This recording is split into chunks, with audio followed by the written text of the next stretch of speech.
Hey, what's up everybody? This is Nightwing2303 from Nightwing2303.com, and today we have another performance review. It is on the adidas adiPower Howard.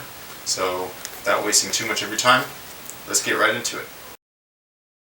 Alright guys, so as usual, we'll start off at the bottom of the shoe here. We have what is called the Cilia traction surface. This is something that Adidas has used throughout the years, and basically these are just little rubber pegs, and they're at all different types of lengths. So as soon as you start running through one layer, there's another layer behind that. And it looks like there's only about 2 layers. There could be 3. Some of the pegs are a little bit smaller than the second layer, or recessed in more than the second layer. The only thing that I didn't like about the traction itself is that just these little pegs were very close together. So while you're on a perfectly clean floor, just like most shoes, you're getting pretty much good coverage from heel to toe.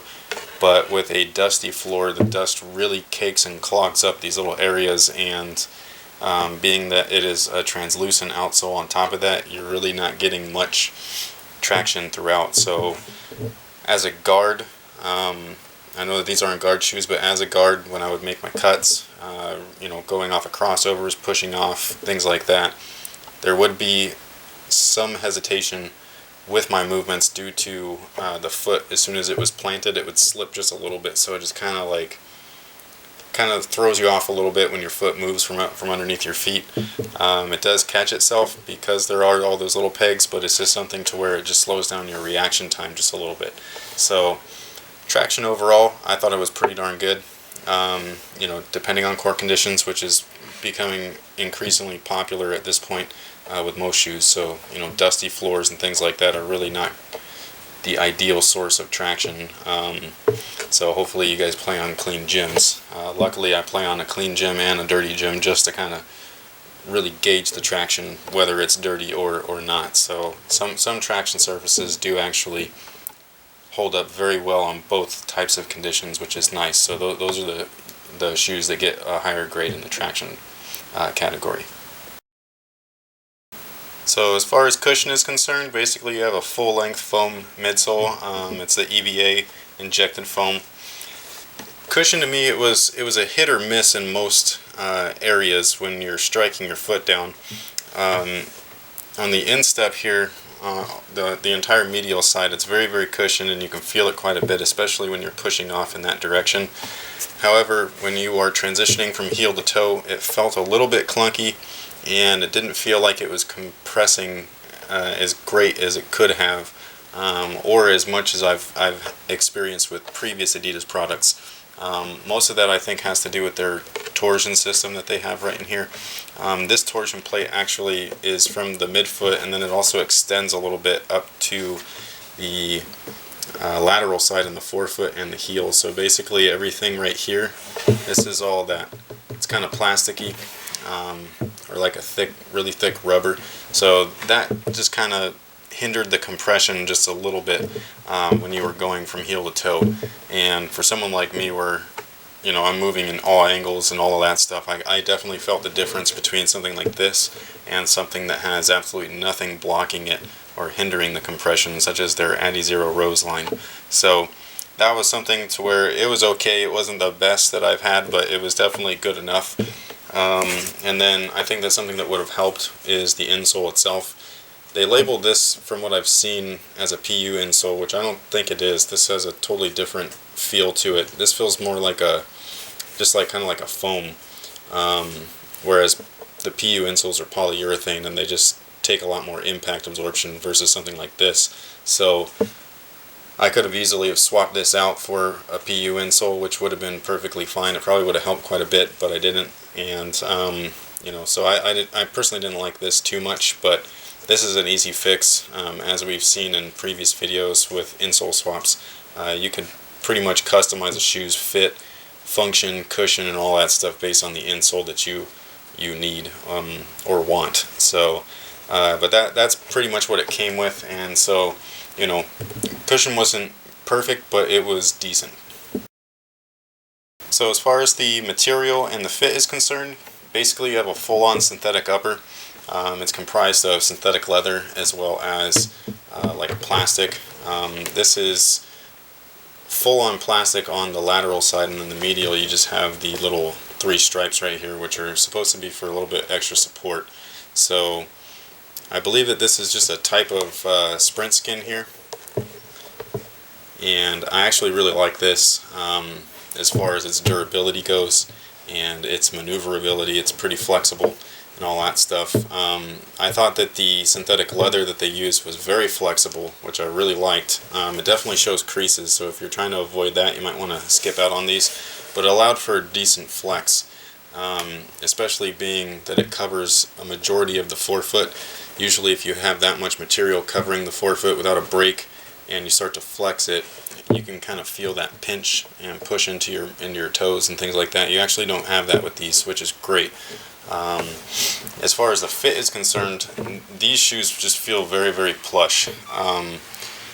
You know, its padding is abundant throughout the entire thing, and I definitely enjoyed the fit. The fit was probably my favorite part about this shoe. As soon as you put it on, it just feels like an extension of your foot. It's very, very snug, form-fitting.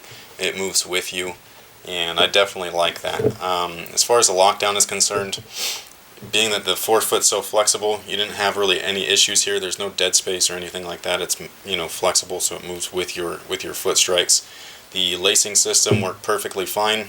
Everything from the midfoot was solid.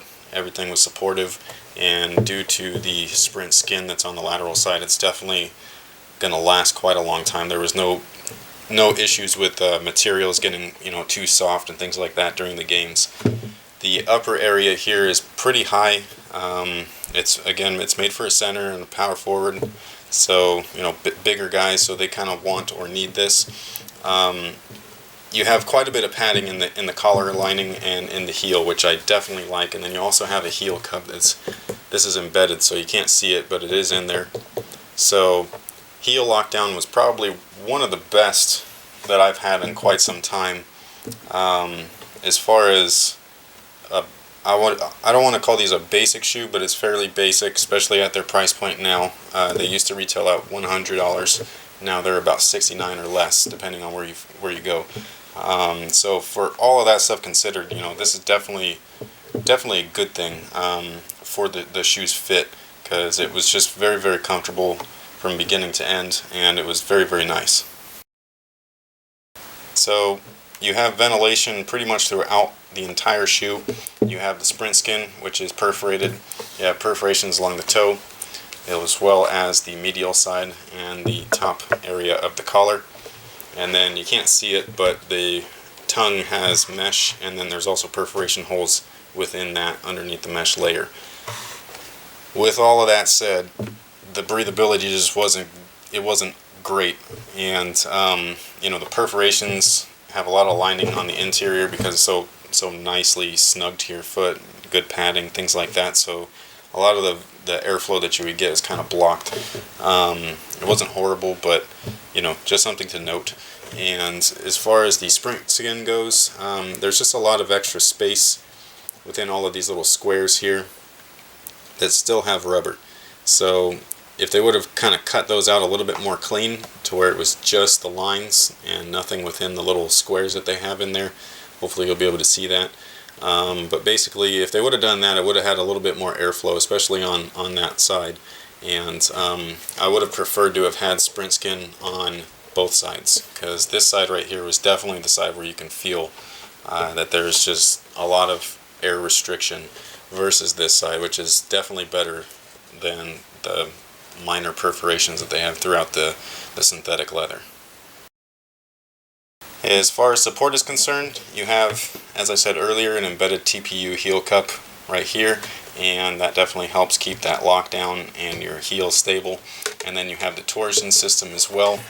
Torsion system works very similar to the sprint frame, where it allows movement on the medial side, and then it does not allow any movement whatsoever on the lateral side. It actually blocks lateral movement way better than sprint frames. So for someone like me as a guard, extremely necessary, but for center and things like that, where you're really doing power moves, post plays, things like that, and you're down low on the block, you do want that additional support. So this is something that will actually give that to you, and it's not going to affect the weight too much either. These are pretty light for being a big man shoe.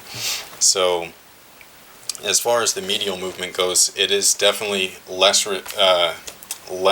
fluid than a guard shoe like the Rose, the 2.0, 2.5, and so on.